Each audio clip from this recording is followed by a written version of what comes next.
Meditación. Discursos sobre la mente, segundo volumen. Empezamos. ¿Qué es la mente?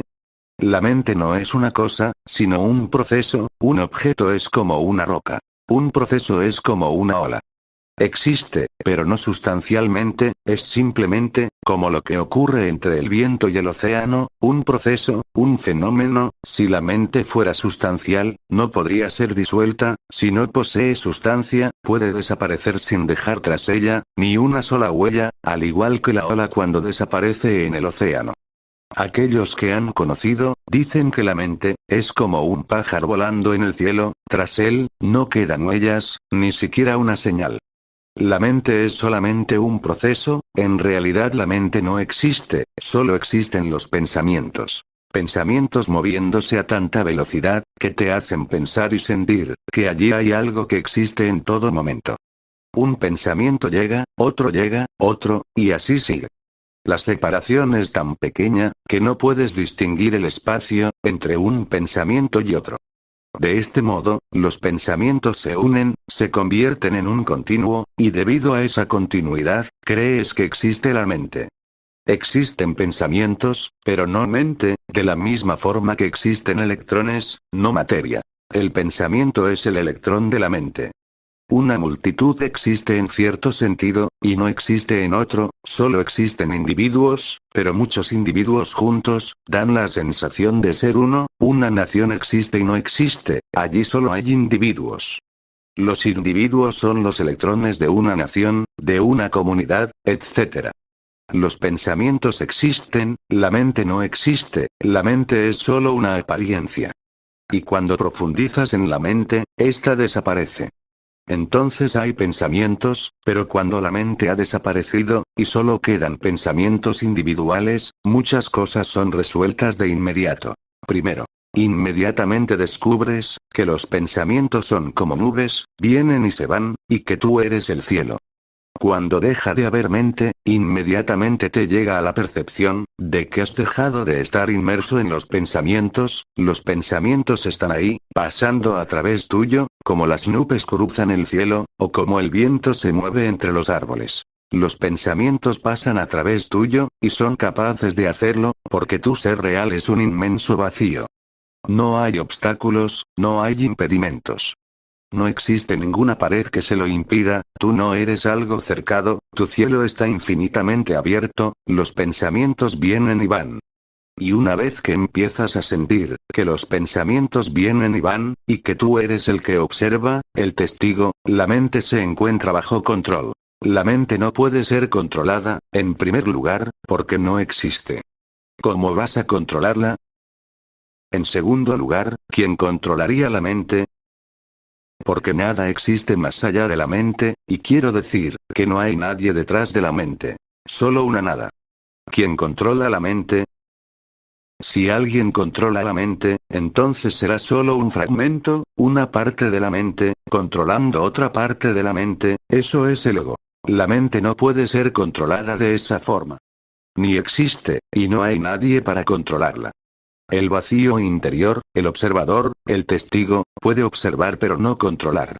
Pero el mismo observar es el control. El mismo hecho de observar, de ser testigo, se convierte en el controlador, porque la mente desaparece. Es como cuando una noche oscura, corres rápido, porque temes que alguien te esté siguiendo, y ese alguien, no es nada más que tu sombra, y cuanto más corres, más se aproxima a la sombra. No importa lo rápido que corras, la sombra está allí. Siempre que miras hacia atrás, está allí. Esa no es la forma de escapar de ella, y esa no es la forma de controlarla. Has de mirar profundamente a la sombra, quédate quieto, y mira atentamente a la sombra. La sombra desaparecerá, porque la sombra no existe, es solamente ausencia de luz. La mente no es nada más, que la ausencia de tu presencia. Cuando te sientas en silencio, cuando observas profundamente la mente, ésta simplemente desaparece. Quedan los pensamientos. Existen, pero no puedes encontrar la mente. Pero cuando la mente ha desaparecido, entonces es posible darse cuenta de un segundo hecho. Puedes ver que los pensamientos, no son tuyos. Desde luego que vendrán, y a veces se quedarán un rato contigo, y luego desaparecerán.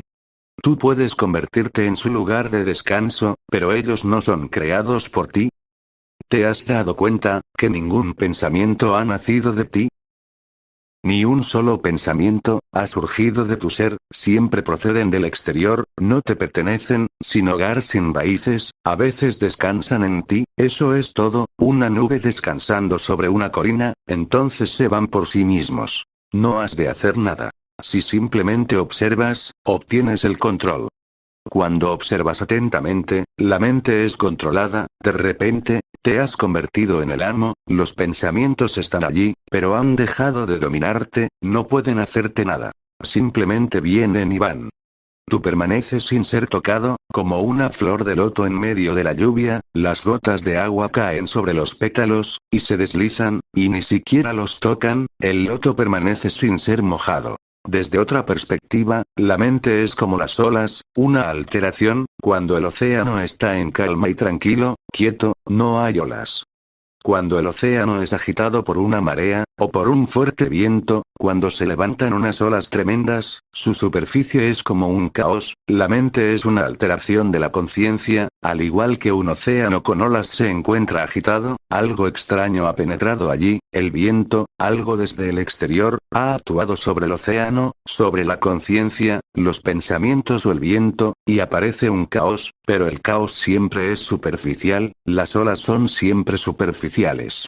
En las profundidades no hay olas, no puede haberlas, porque el viento no llega a las profundidades, de modo que todo sucede en la superficie. Si vas hacia adentro, obtienes el control, si desde la superficie te diriges hacia el interior, te diriges hacia el centro, de repente, puede que superficialmente, haya aún alteraciones, pero tú, no resultarás alterado.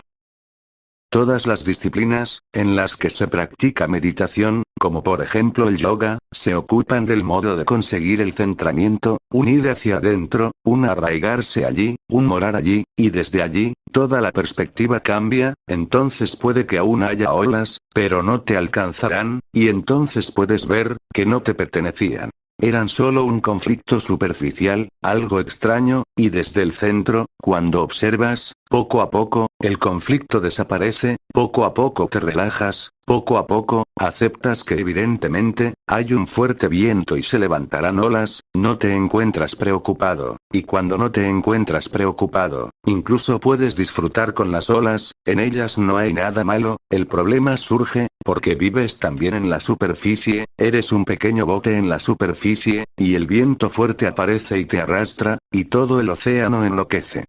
Evidentemente te asustas, estás en peligro, en cualquier momento, las olas pueden arrojarte del pequeño bote, en cualquier instante puede aparecer la muerte, si empiezas a luchar con las olas, resultarás derrotado, luchar no te servirá, tendrás que aceptar las olas, en realidad, si eres capaz de aceptar las olas, y dejar que tu bote, por pequeño que sea, se mueva a su ritmo, y no se oponga a ellas, entonces no habrá peligro.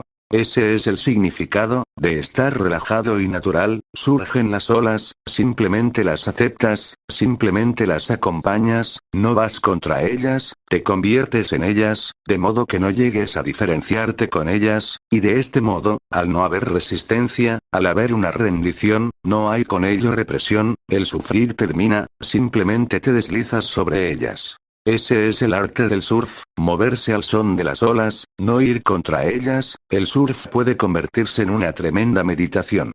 Puede mostrarte vislumbres del interior, porque no es una lucha, es un dejarse llevar, una vez sabes esto, incluso puedes disfrutar de las olas, y puedes llegar a saberlo, cuando lo observas todo desde el centro. Es como si fueras un viajero, y se hubiera nublado el cielo, y se desatara una gran tormenta, y te hubieras olvidado de a dónde te dirigías, te hubieras olvidado del camino, y estuvieras yéndote apresuradamente a casa. Esto es lo que sucede en la superficie, un viajero perdido, muchas nubes, muchos truenos, pronto empezará a llover copiosamente. Estás buscando el hogar, la seguridad del hogar, entonces de repente, llegas a casa. Ahora estás sentado dentro, ahora puedes esperar las lluvias, ahora puedes disfrutarlas, ahora los relámpagos poseen una belleza propia, no era así, cuando estabas en el exterior perdido en el bosque, pero ahora sentado dentro de la casa, todo el asunto es tremendamente bello, ahora llega la lluvia y disfrutas, ahora empieza a relampaguear y disfrutas, y en las nubes empieza a tronar y disfrutas, porque ahora estás seguro en tu interior. Una vez alcanzas el centro, empiezas a disfrutar de cualquier cosa que suceda en la superficie, de modo que el asunto no es luchar en la superficie, sino más bien deslizarse hacia el centro, entonces surge un control que no ha sido forzado, un control que aparece espontáneamente cuando estás centrado. Centrarse en la conciencia, es controlar la mente, de forma que no trates de controlar la mente, las palabras pueden confundirte, nadie puede controlarla, y los que tratan de controlarla, se vuelven locos, se vuelven neuróticos. Porque tratar de controlar la mente no es nada más que una parte de la mente, tratando de controlar a otra parte de la mente. ¿Quién es ese, que está tratando de controlar? Ese es también una ola, desde luego una ola religiosa, que trata de controlar, y hay olas irreligiosas, hay sexo, hay ira, celos, posesividad, odio y millones de olas irreligiosas, y también hay olas religiosas, el amor, la compasión, etc. Pero todas suceden en la superficie, y superficialmente, que sean religiosas o irreligiosas, no supone distinción alguna. La religión genuina, se sitúa en el centro y en la perspectiva que se divisa. A través de ese centro, sentado dentro de tu casa, observas tu propia superficie, todo cambia, porque tu perspectiva es nueva, de repente estás al mando, en realidad tienes tanto control, que puedes dejar que la superficie esté descontrolada. Esto es algo sutil. Tienes tal control, estás tan asentado, sin preocuparte por la superficie. En realidad te gustan las olas, las mareas y las tormentas, es hermoso, es fortalecedor, no hay nada de lo que preocuparse, solo los débiles se preocupan por los pensamientos, solo los débiles se preocupan por la mente, los fuertes, simplemente lo absorben todo, y se enriquecen con ello, los fuertes nunca rechazan nada, el rechazo es producto de los débiles, están asustados, los fuertes gustan de absorber todo lo que la vida les da, sea religioso, irreligioso, moral, inmoral, divino, maligno, no existe diferencia, uno que es fuerte, lo absorbe todo y se enriquece con ello, posee una profundidad distinta que la gente religiosa corriente no puede tener, ellos son pobres y superficiales. Observa la gente religiosa corriente, pronto descubrirás en ellos, gente muy superficial, sin profundidad, movidos solamente, por rezos, creencias y lecturas, enclaustrados en la corteza de su totalidad, en la superficie, porque aún está cerrada en ellos, la parte más esencial, su centro, que es la parte más profunda, de la cual emana, lo más sagrado de la existencia, que es la substancia de la paz interior, donde surge el verdadero control, cuya accesibilidad, solo es posible por medio de la meditación, y por ello, los religiosos corrientes, se han quedado incapacitados en cierta forma, están paralizados. No hay nada malo en la mente, no hay nada malo en los pensamientos, si hay algo malo, es el hecho de permanecer en la superficie, porque entonces, desconoces la totalidad, y sufres innecesariamente, debido a la parte y a la percepción parcial. Se requiere una percepción total, y eso solo es posible desde el centro, porque desde el centro, puedes mirar a tu alrededor en todas direcciones, en todas las dimensiones, a toda la periferia de tu ser, y es inmensa, en realidad, es la misma periferia de la existencia, una vez estás centrado, poco a poco vas ensanchándote, y volviéndote cada vez, más y más expandido, hasta que acabas siendo un Buda, hasta serlo no te detienes. Bueno, hemos llegado al final de esta segunda entrega, acerca del discurso de la mente. Me despido de ustedes, hasta la próxima entrega. Un saludo. Bendiciones. Namaskar.